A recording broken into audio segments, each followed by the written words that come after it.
Entering the SEC, the Texas Longhorns, Joe Cook from Inside Texas joins us. How are we doing, Joe? Doing great. Thanks for having me on, Andy.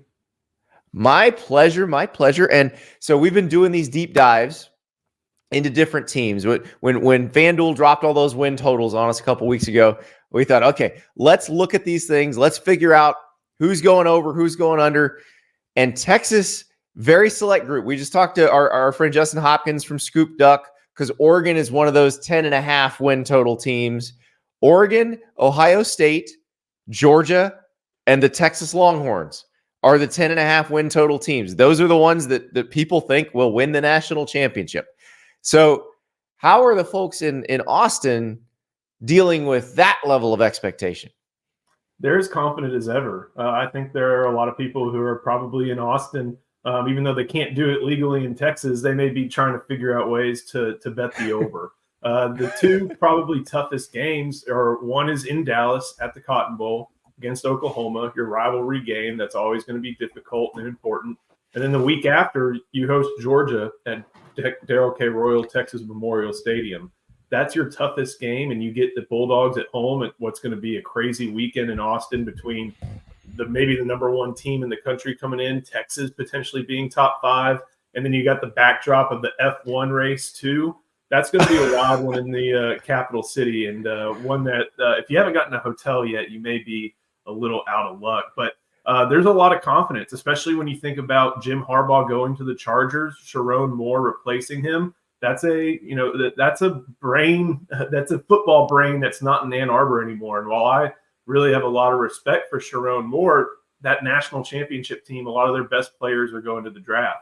Similar holds true for Texas. They're losing A.D. Mitchell, Xavier Worthy, Jordan Whittington, Jonathan Brooks, the 2 defensive tackles.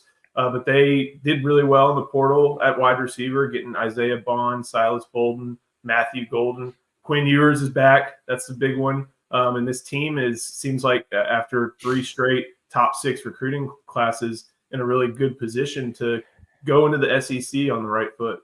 Yeah, and that's the thing. We were talking about this the other day on the show, Joe. It feels like Texas is developing its players considerably better than it had been. You're going to see that in the draft this year. You're going to see it with, Tavondre Sweat will be a great example of that. But next year, you're going to see Kelvin Banks be a highly draftable prospect.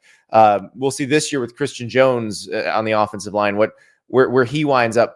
But it does feel like they've started to take the clay that they get and really create some players that are at elite level by the time they're leaving. And it feels like that's the difference going into the SEC, because you've got to deal with Georgia, who does that as well as anybody. You've got to deal with Alabama. You also still have to deal with Oklahoma. And it feels like that sort of changes the math for Texas. That seems to be, to me, the difference between what we've seen so far in the Sarkisian era and the Tom Herman and Charlie Strong eras. Yeah, I think the two of the guys, the offensive linemen that you named, are the best examples. Christian Jones, granted, he was a 6-year senior, but this was someone who, I think until his junior year of high school, never really played football. He played was a soccer player. Yeah. He talks about how he's a big Man City fan. Plays offense and defensive line for a school in Houston. I think it was Cy Woods. And they're an option team, or they were really, emphasized running a lot more. So his first pass set was when he showed up at Texas. So wow. And he was on that first Sugar Bowl team, red-shirted, made his way all the way to a 6-year player, and was one of the best right tackles, I think, in the country. And then on the opposite side, you have Kelvin Banks, who comes in as a 5-star, flip from Oregon, one of the top offensive tackles, I think, behind his line mate, DJ Campbell, as far as rankings goes. And he's just been everything Texas has expected from a 5-star offensive tackle since he showed up. Started every game at left tackle. I think he was once an Oklahoma State commit, and they asked Mike Gundy about him one time, and he, in his classic Mike Gundy way, goes like, yeah, that guy's going to be here 3 years. So they've been able to not only make use of the 5-stars. I mean, Xavier Worthy was one. I mean, Quinn Ewers has shown development even over his 2 years at Texas. But they're also getting some of the lower-rated guys. I mean, Tavondre Sweat, another 6-year guy, he was well respected, but he wasn't thought to be this. He wasn't an Outland Trophy winner coming out of high school. That's not what Right. I think a lot of people thought was going to happen with his career. And now he's, the Outland Trophy unanimous All-American and working his way up draft boards after Senior Bowl and a great season. So this schedule is interesting because one of the quirks of it is they're going to Michigan, and that's a huge game. So much fun, to see the burnt orange in the big house. But this was flip-flopped. This is a series that's 24 and 27. This was originally going to be in Austin, but it had to get flip-flopped as part of the deal to get them out of the Big 12 and into the SEC this early. And it does add a little intrigue because, the SEC schedule, they get Georgia at home. They get, their toughest game at home. Florida comes to them. Kentucky comes to them. They do have to go to Texas A&M, and that's its own story that we'll get to in a second. But how big is that at Michigan game in terms of setting the tone for this season? I think it's big, and one of the things that the Texas athletic department, Chris Del Conte even said this last week, even if the SEC goes to 9 games, they're not going to shy away from playing other national brands. Now, what your definition of national brands is could be up to interpretation. They have Ohio State going forward on the schedule, I think, in like the late 2020s. Then they got Arizona State, so a little bit different here and there. But they've shown that they're not afraid to schedule big boys. I think when I was in school, they started with Ole Miss, and then that became USC and Notre Dame. It became, Alabama, of course. So I'm not going to mention BYU. Those games didn't go that well. But like you said, that'll definitely set the tone, and that'll say a lot about Texas if they are able to, in back-to-back years, go into this, nationally prominent, top-ranked team's house and maybe get away with the win. If they're able to do that, then that 10.5 is starting to look very accomplishable because you got, the 4 out of conference games with Colorado State, ULM, and UTSA. Those should be wins. Those are all in Austin. UTSA is not, Frank Harris isn't there anymore. And Colorado State's kind of losing some of their top talent. ULM's still in first year. So that's 4-0 if you beat Michigan. Mississippi State, the veer and shoots cause problems for Texas defense, but you get them at home. Oklahoma, it's always going to be crazy. And then Georgia. So that Michigan game could really define what that Georgia game looks like if it is like a game of, 1 versus 2, 1 versus 3, top 5 matchup. And if it has SEC title game implications, no matter what. We got to talk about Game Time. Download that Game Time app. Use the code Staples for $20 off your first purchase. The NCAA tournament is coming up, and Game Time is perfect for the NCAA tournament. So you don't know until Selection Sunday whether your team's going to Salt Lake City or Charlotte or Pittsburgh or Omaha or any of the other cities where they're hosting NCAA tournament games. So you go to Game Time on Selection Sunday, figure out, okay, where's my team going? Click on that venue. You see all of the available tickets. You see photos of the arena, very specific photos. This is where you'd be sitting. This is what you'd see from this seat. You click on all-in pricing so you know exactly what you'd be paying. A couple more taps, those tickets are yours. So go to Game Time, download that app, use the code Staples for $20 off your first purchase. It's not just sporting events, concerts, comedy shows, you name it. I was wearing my Willie Nelson t-shirt the other day, and a guy stops me in the gas station. He's playing like 60 miles from here over the weekend. And he was. I missed it. I didn't even know he was touring. So I looked up Willie Nelson on tour. Heck yeah, Willie is still touring. He's going strong. He's playing in the next few months. He's playing in Missouri. He's playing in Texas. He's playing in Wisconsin. So go to Game Time. Got the NCAA tournament, got summer concerts.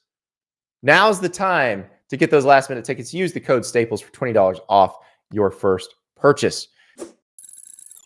Yeah, it is amazing how this, like, you don't notice until that schedule comes out and you can really look at it. That's one thing I've talked to, people in the Big Ten and the SEC about this year. Like, it feels real now. And it's been since it was 2021. It was SEC Media Days 2021 when we found out that Texas and Oklahoma were going to the SEC. But Now it feels super because Georgia will be coming to Austin. I love that that's the same weekend as the F1 race. Like that is going to be the hardest. If you're trying to get one of those fancy downtown hotels, you're not getting one now, but you better have shelled out for that quite a while back. But also, let's talk about rivalries and old stuff. Like I'm not even going to go to A&M yet. They got to go to Arkansas. Mm-hmm. Texas had to go to Arkansas a few years ago. It did not go well for Texas. That is a place where Texas is hated, absolutely hated. So, like, you want a hostile road environment, you're going to get that in Fayetteville. One of the cool things about Reynolds Razorback Stadium, that's an open air press box, I think. And I haven't been to a lot of those, whether in the Big 12 or throughout all my travels. That may have been the loudest road environment until I got to Bryant-Denny that I've been to. And that's I think 75,000 person stadium. But that 75,000 person stadium was just vitriolic. Like that place has a hate for Texas, unlike a lot of other schools, even Oklahoma and even Texas A&M. And they put it on the Longhorns that day. That was year 1 of Sark, game 2 of Sark. They were switching quarterbacks. The team just wasn't prepared, and Arkansas was, and they were able to play to the crowd. The fans had fun with the SEC bit, doing the chants and things like that.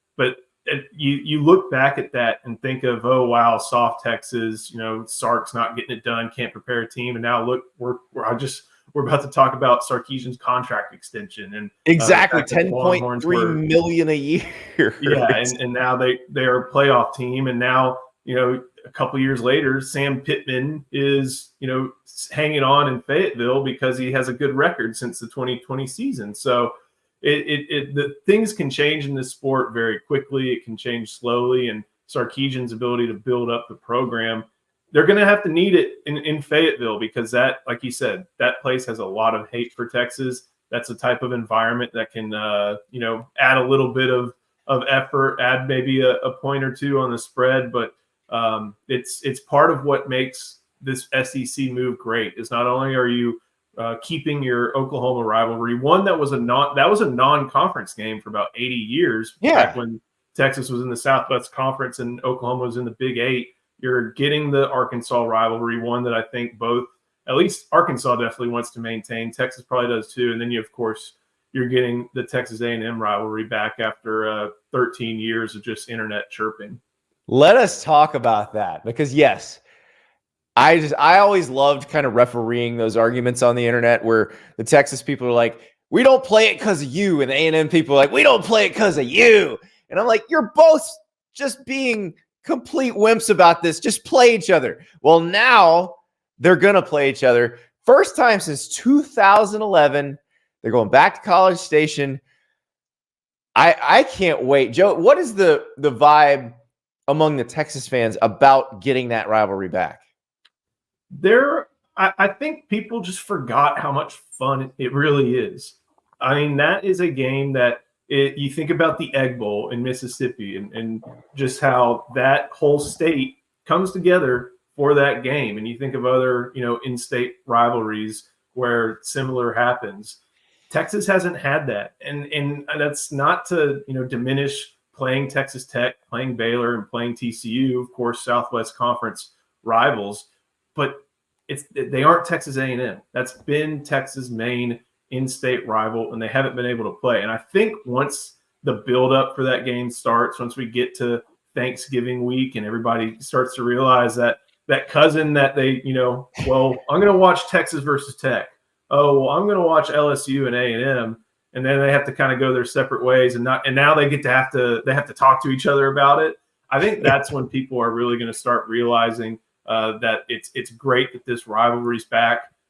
Texas, of course, when they played in 2011, there's a famous clip. You can see Mike Sherman walking off the field, and then you can see true freshman who I didn't play, Johnny Manziel, wearing I think number 15, kind of running off the sideline after Justin Tucker hits that kick. So they never played Johnny Manziel. They haven't been in the newly renovated Kyle Field. They've done some one-offs in baseball, basketball, a bunch of different sports, but they've never done football. And I think that is going to be, if Arkansas was vicious, that A&M crowd on November 30th with 100,000 plus, that place is going to be rocking and rolling in a way that I'm not sure Kyle Field has seen maybe since those Johnny Manziel days. I'm just imagining Thanksgiving dinners across the state of Texas where you have mixed families of Texas and A&M fans when they break into the liquor cabinet that Thursday. Like let's say they're watching the Cowboys and they break into the liquor cabinet and they start talking about that game on Saturday. Whew, it's going to be so much fun. And we have not. I've wanted to focus so much on the new stuff. I mean, the Texas-Oklahoma game last year was a classic. It didn't go the way Texas wanted to, but it was everything you could dream of in a Red River rivalry game. And I feel like people are just sort of shunting Oklahoma to the side. Like, I would imagine if you're Steve Sarkisian and his staff, that there's no way they let these guys take Oklahoma less seriously, because it seems like that was a game that, if like K-State had gone differently last year, that Oklahoma game would have ruined it for them. Yeah, no doubt. There was a lot of turnovers. I think Quinn Ewers threw a couple interceptions. One was definitely his fault. One was kind of off a deflection, off of Jatavian Sanders. And then, of course, there was that goal line stand, that Texas couldn't punch it into the end zone, and that ended up being the difference in the game. Sark's 1-2 against Oklahoma, and both of his losses are kind of heartbreakers off big comebacks by the Sooners. And for all the praise that he's gotten in Austin, there are diehards who are like, you're still 1-2 versus Oklahoma, and that's something that needs to be fixed. 49-0 is a great one for that one to be, but Texas expects to play and beat its rivals, and that's one that Sark hasn't topped yet. So I think that it's going to be a very interesting matchup, just because you have a Texas program with quarterback coming back, coaches coming back, head coaches coming back. You have a very talented Oklahoma program with Jackson Arnold stepping up, new offensive coordinators, new defensive coordinator, but we know Brent Venables is still running that defensive operation. And of course, the backdrop of the SEC. It's going to be funny to see at the Cotton Bowl, they always have the burnt orange Big 12 logo, and then the crimson one. That's going to be an SEC logo now, and that's going to be an SEC rivalry there at the Cotton Bowl instead of a Big 12 or even Big 8 Southwest Conference one. They have to sell deep fried SEC logos at the fair. I think that would be a big hit.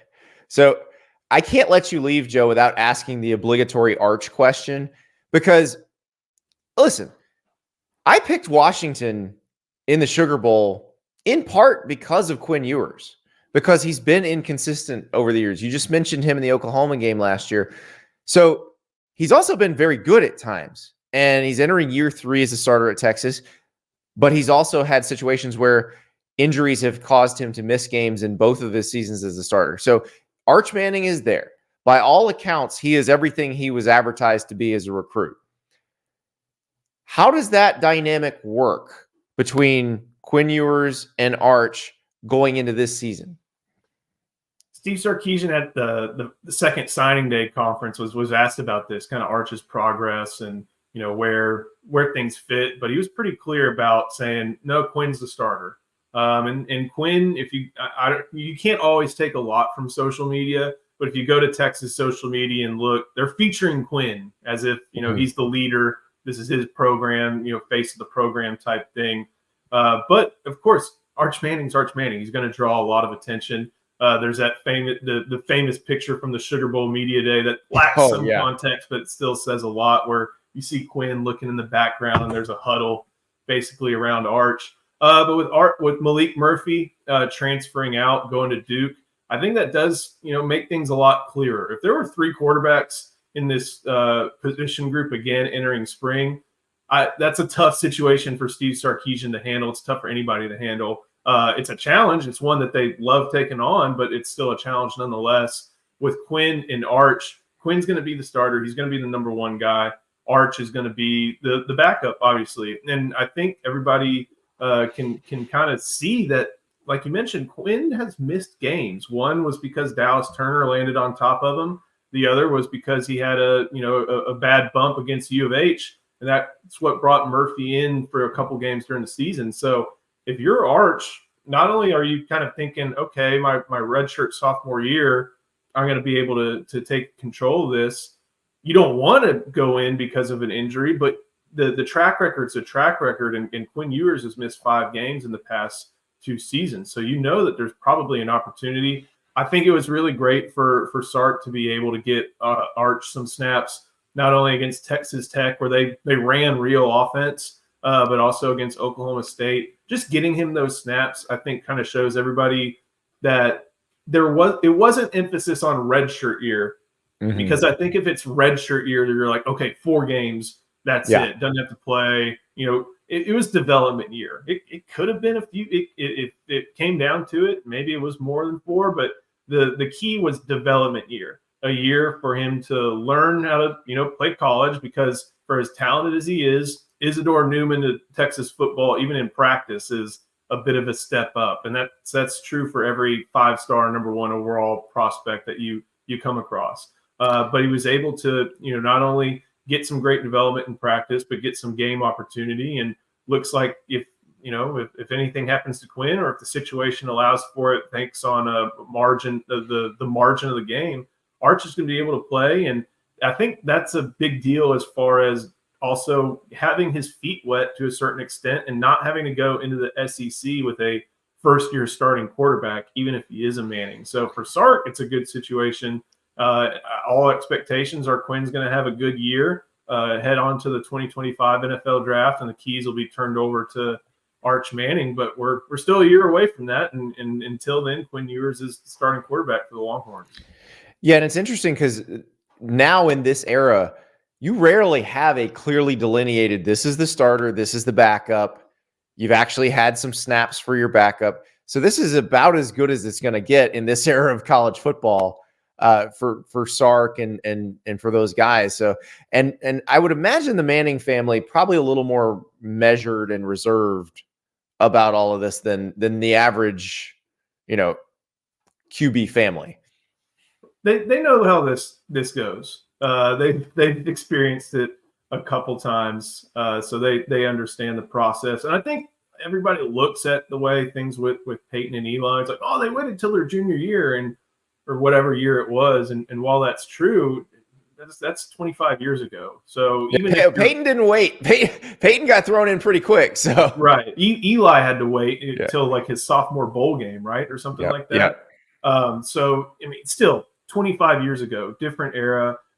Even if it is the same family, you have to kind of live in the area you're in, and not just looking at what the family's done in the past, even though that's a factor. And the fact that Steve Sarkisian in Texas, even though it did, I don't want to say cost them Malik Murphy, but even though Malik Murphy exited the program, someone who's still extremely well respected at Texas, and I think you could see from Sark not being able to keep him on board for the playoff game that he was a little bit, not distraught, but upset about that, just at the whole way that the sport is.